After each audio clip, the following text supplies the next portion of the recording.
hogeita urteko saridunak nork izango diren adierazteko deitu dugu prentsaurreko hau eta zuei aditzera emateko.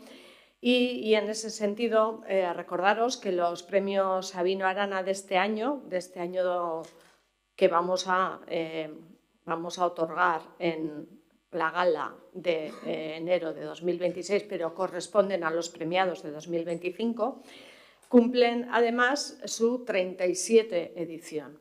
Se otorgan anualmente, recordaréis, con motivo del aniversario del nacimiento del fundador del nacionalismo vasco, de Sabino Arana, y con estos galardones, desde la Fundación, reconocemos a personalidades, a instituciones o colectivos que destacan por su capacidad de entrega y vocación de servicio a la sociedad.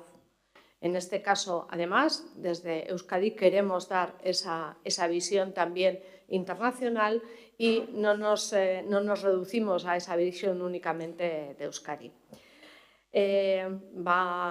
Hasi aurretikan notzuk izango diren pertsona horiek adierazten, hitza emango diot Sabino Arana Fundazioaren patronatuko idazkaria den Ignacio Etxeberriari.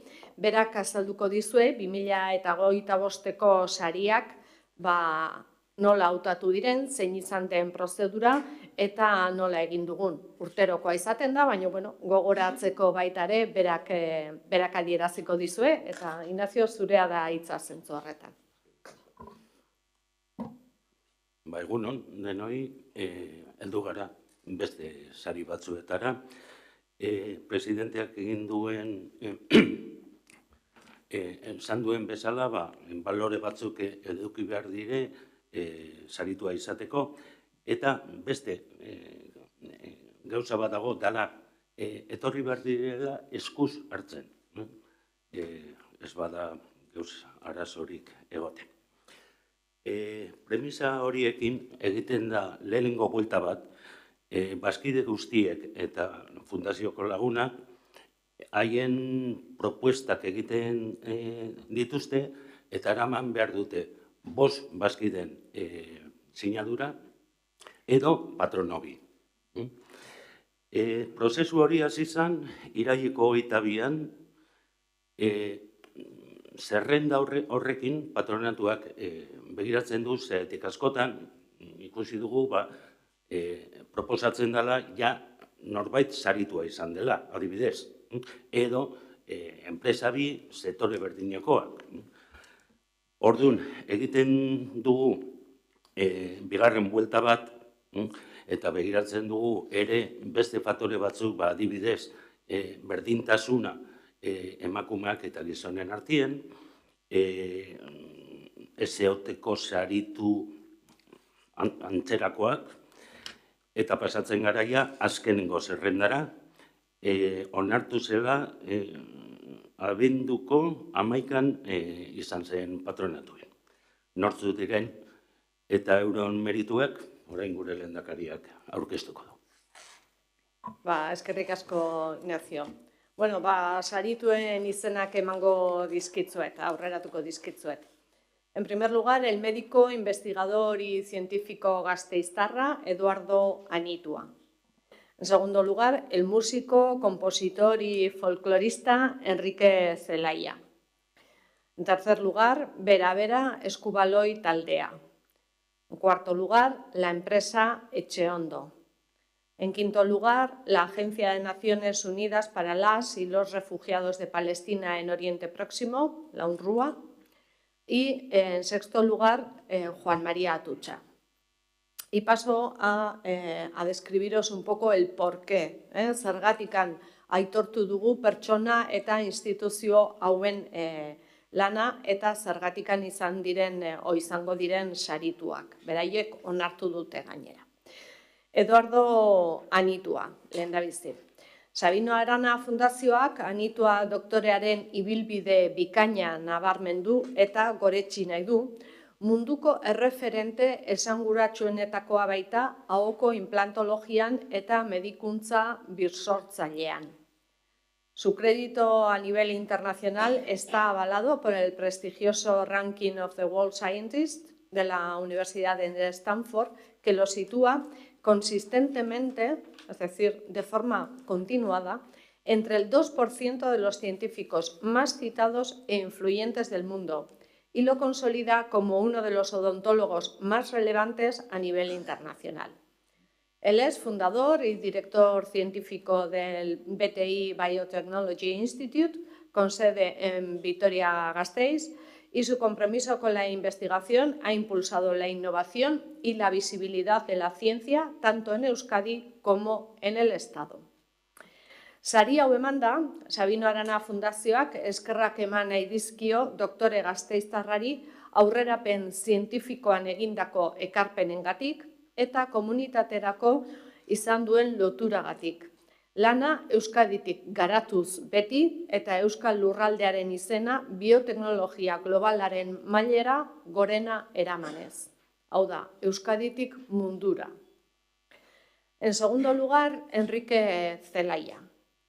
Sabino Arana Fundazioak Enrique Zelaya musikari, konpositore eta folklorista nekaezina omendu nahi du, soinu musikaren eta kulturaren bitartez Euskal nortasuna ikertzen, berreskuratzen eta zabaltzen egindako lan oparoa eta funtsezkoagatik. Enrikeren bizitza etengabeko konpromisoa izan da, berezko tradizio eta balio kulturalak biziberritzeko ikerlanean aritu izan da bere bizi luzean. Zelaya destaca por su doble contribución, la identitaria, siendo el principal artífice de la recuperación e internacionalización del carnaval de Altsasu y sus singulares momochorros, y la musical al crear, divulgar y dignificar un repertorio musical sin precedentes para acordeón popular, incluyendo la antología Zazpiak Bat bien conocida. Un trabajo desarrollado desde Nafarroa, basado en innovadoras estrategias de participación comunitaria. El tercer premiado es Bera Eskubaloi Taldea. Y Sabino Arana Fundazioak quiere reconocer la trayectoria sobresaliente del Bera, que es referente del balonmano femenino desde su creación en Donostia en el año 1983, con un palmarés excepcional, 9 ligas, 8 copas y 10 supercopas. El club ha impulsado la proyección de Donostia, de Guipúzcoa y de Euskadi en el ámbito deportivo internacional y ha consolidado además una sólida afición en torno al balonmano femenino. Taldearen konpromisoa, balio etikoak lantzeko, ala nola prestakuntza, aukera berdintasuna, esfortzua, disiplina eta talde lana, nolabait lantzeko egindako esfortzu guztia, bera nolabait taldea bihurtu du eredu eta kirolaren belaunaldi berrientzat funtsezko eragile izan da. Eta gure emakumeen kirola ikustarazten Euskadin baita ere ikaragarrizko lana egin du. Bera-beraren ibilbidea harrotasun kolektiboaren arrazoi garbia da eta etorkizuneko belaunaldiek oinarri erabiliko dute, adibide paregabea izan delako eta delako. El cuarto de los premiados es la empresa Etxeondo. Sari hau emanda, Sabino Arana Fundazioak gorazarre egin nahi dio Etxeondori. 1976 urtetikan ehungintzako jakintza eta txirrindularitzarekiko grina uztartu dituen enpresa gipuzkoarrari. Gaur egun, goi-mailako kirol modaren nazioarteko erreferente delarik. Gainera, ikusten duzuenez, bere 50. urtea betetzen dute aurten. Etxeondoren ibilbide eredugarria, kalitatearen etengabeko bilakaera, berrikuntza eta jantzi bakoitzaren artisau zaintzan oinarritua lagungarria izan da kirola duintzen eta euskal industria mundura hedatzen. Etxeondo encarna valores profundamente arraigados en nuestra tradición empresarial, como son la excelencia, la honestidad, el esfuerzo y el compromiso con el territorio que la convierte en un modelo inspirador. Por todo ello, Sabino Arana Fundazioa quiere reconocer su aportación y celebrar su medio siglo de dedicación al ciclismo y al país, a Euskadi. En quinto lugar, la UNRWA, la Agencia de Naciones Unidas para las y los Refugiados de Palestina en Oriente Próximo. Es merecedora del Premio Sabino Arana por su inquebrantable compromiso con la justicia, la paz y la defensa de los derechos humanos desde su creación en el año 1949. Su labor es y está siendo esencial para garantizar la educación, salud y refugio a millones de refugiados palestinos y conecta profundamente con la tradición humanista, solidaria y democrática del nacionalismo vasco. Sari honek agerian jarri nahi du gatazken konponbide baketsuen aldeko euskal apostua. Baita ere, herriek, kasu honetan, palestinar herriak, duintasunez bizitzeko eta erabakitzeko eskubidea duela. Bere etorkizuna askatasunez eta demokratikoki erabakitzeko. Gainera, Euskadi gogotik edatzen du nazioarteko elkartasuna UNRWA Euskadi antolakuntzaren bitartez, ekarpen ekonomikoak eta teknikoak eginda. UNRWA aintzatestea, batik bat, Gazako berealdiko krisi humanitarioaren inguru barrean egiten da, baina Euskadik mundu bidezkoagoa, aurrerakoiagoa eta solidarioagoa eraikitzeko daukan bokazioa ere berresten du sari honekin.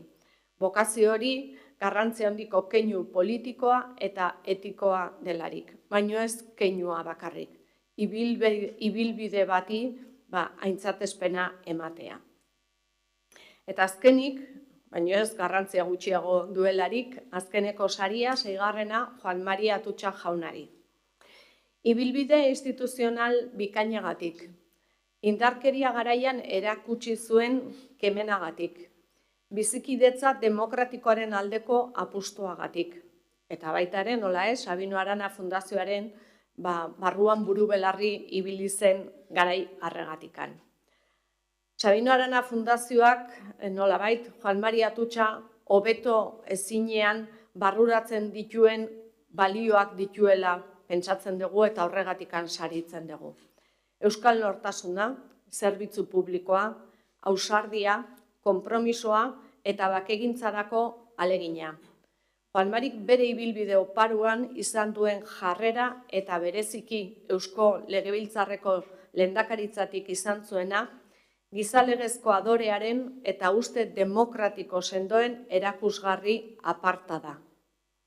Sabino Arana Fundazioak jendaurrean aintzatetsi nahi du Juan Mari Atutxa zerbitzu publikoari eskainitako bizitza luze batengatik. Euskadiren alde gogotik egindako lanagatik, bizikidetza demokratikoaren defentsagatik, erakutsitako osotasuna eta gure herrian utzi duen harrotasun eta arrasto morala izan delako. Honako hau ez da Juan Mari Atutxari egindako omenaldi hutsa. Euskal erakundeak eta bizikidetza indartzen lagundu duen ondare petoari egindako omenaldi bat baizik. Orobat, aitorpen zintzoa da Euskadi osotasunetik, gogoetatik eta konpromiso kolektibotik defendatu duen guztiagatik.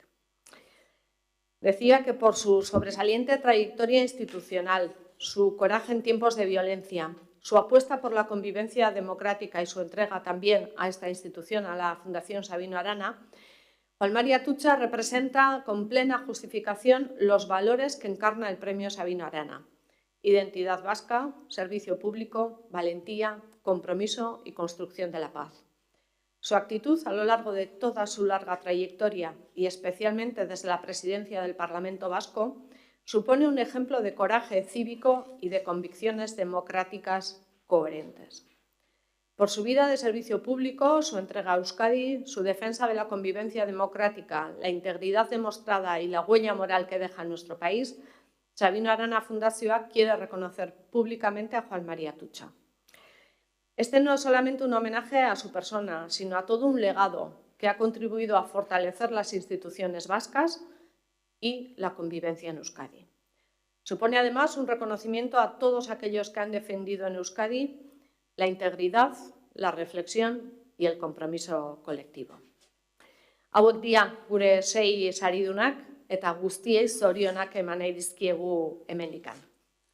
Dakizuenez, sari hauek emango dira Arriaga antzokian, ekitaldi berezi batean, urtero egiten den ekitaldi berezi batean, urtarrilaren azkeneko igandean egiten dena, eta urtarrilaren 25ean izango da, eguerdiko 12etan. Eta nire aldetik besterik ez, galderaren bat edo zerbait nahi bazenukete, zuen galdera horietara edo erreflexioetara gaude. Eta noski, guztiok konbidatuta zaudete ekitaldi honetara. Quedan todos ustedes invitados a esa gala de entrega de premios del 25 de enero en el Teatro Arriaga. Eskerrik asko.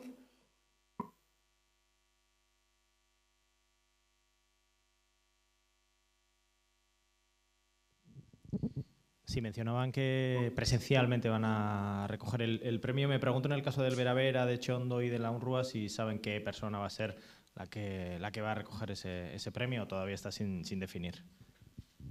Bueno, uno de los requisitos para poder recibir el premio es que hay que recogerlo personalmente, presencialmente, así lo decía el secretario de la Fundación, es un requisito imprescindible.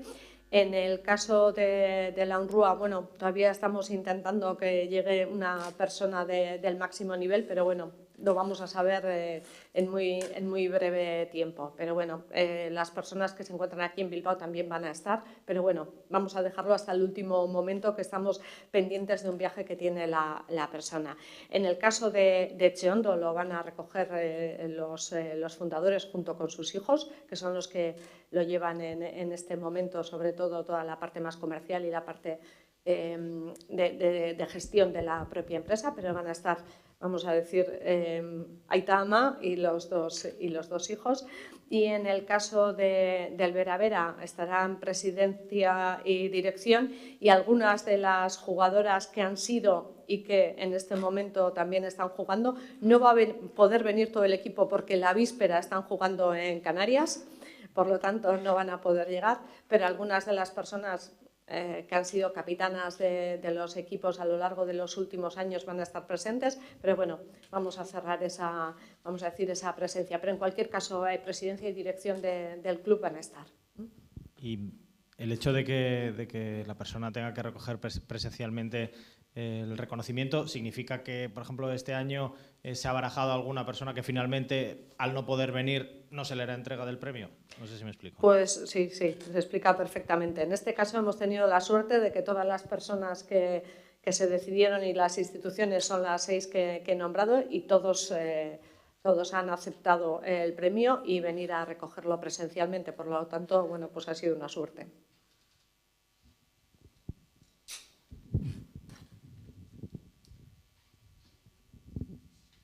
Besterik? Lan argi? Bueno, igandean 25